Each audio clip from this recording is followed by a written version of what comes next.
la lutte contre les conditions de vie difficiles des albinos, l'Association nationale des albinos du Sénégal s'est réunie ce jeudi 13 juin dans les locaux du Haut Commissariat des Nations Unies afin de rappeler les promesses formulées par l'État dans les éditions précédentes, mais aussi de renouveler le carnet de doléances. Aujourd'hui, plus de 70% de ces albinos vivent avec des problèmes de cancer de la peau, donc liés à l'inaccessibilité à la crème solaire.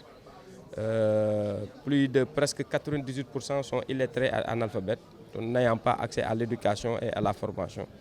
Donc, ce qui nous a inspiré cette année, lors de la célébration de cette 5e journée, de voir avec les techniciens du ministère de la Santé et de l'Action sociale, par l'intermédiaire de la direction générale de l'Action sociale représentée par Madame la directrice Koumba Wade, de travailler en clos pour nous inspirer sur le plan d'action 2017-2021 de l'Union africaine sur l'albinisme.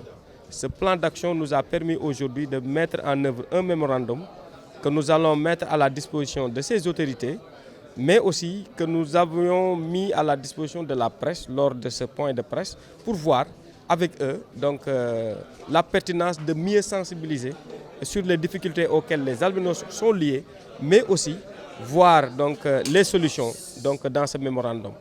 Pour ce faire, le président de l'association, Cheikh Ahmadou Bamba Diop, dans le mémorandum qu'il a présenté, a fait focus sur quelques questions liées aux conditions de vie difficiles des albinos, notamment les problèmes de santé, d'éducation et de sécurité, en passant par l'enregistrement des albinos à l'état civil à la naissance pour une meilleure prise en charge. Et les solutions phares dans ce mémorandum, c'est la budgétisation des besoins essentiel pour la mise en place d'une fabrique locale de crème solaire. En plus, mettre à la disposition de l'ANAS des emplois pour ses membres.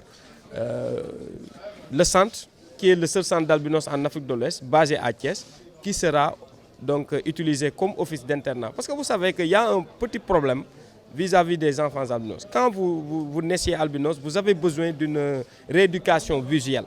Donc ça se fait à base, à bas âge, c'est à partir de 2 ans. Donc ces enfants doivent venir au niveau du centre avec des travaux d'atelier. Nous allons arriver à un peu modifier leur rétine pour les permettre de pouvoir avoir des lunettes adaptées et avoir un enseignement normal. Mais aussi plaider pour la mise en œuvre d'une éducation inclusive. Parce que nous en parlons au Sénégal, mais c'est partiel parce qu'aujourd'hui il n'y a que 2 écoles inclusives au Sénégal qui sont à Pikine et à Guédiawaye, mis en place par Saïd Sever en partenariat avec l'État du Sénégal. Donc aujourd'hui, cette pertinence d'une éducation inclusive va donner de l'importance au centre, mais va permettre aux enfants qui vont quitter le CM2 de pouvoir être insérés dans le cursus scolaire comme on le fait à l'INEFJA. Voilà.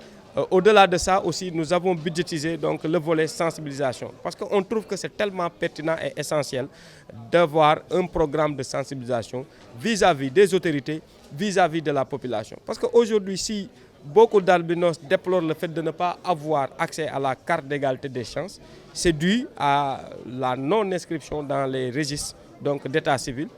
C'est la faute des parents. Donc la sensibilisation doit être faite à partir des autorités, mais aussi les parents, la population en général, pour qu'un albinos puisse vraiment pouvoir bénéficier de toutes les conditions normales pour vivre comme un honnête citoyen au Sénégal. Nous sommes ici dans le cadre de la célébration de la 5e édition de la journée de sensibilisation à l'albinisme. Célébration que le ministère de la Santé et de l'Action sociale fait chaque année en partenariat avec l'Association nationale des albinos du Sénégal et aussi la Fédération nationale des albinos du Sénégal. Donc toutes les organisations de personnes vivant avec l'albinisme au Sénégal.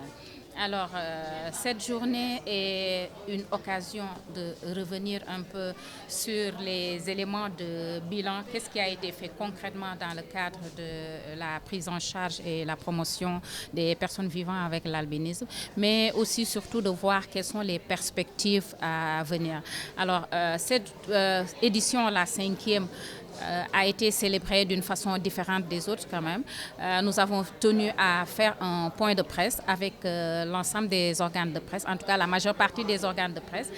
C'est un peu pour revenir sur l'importance de la sensibilisation de toutes les communautés.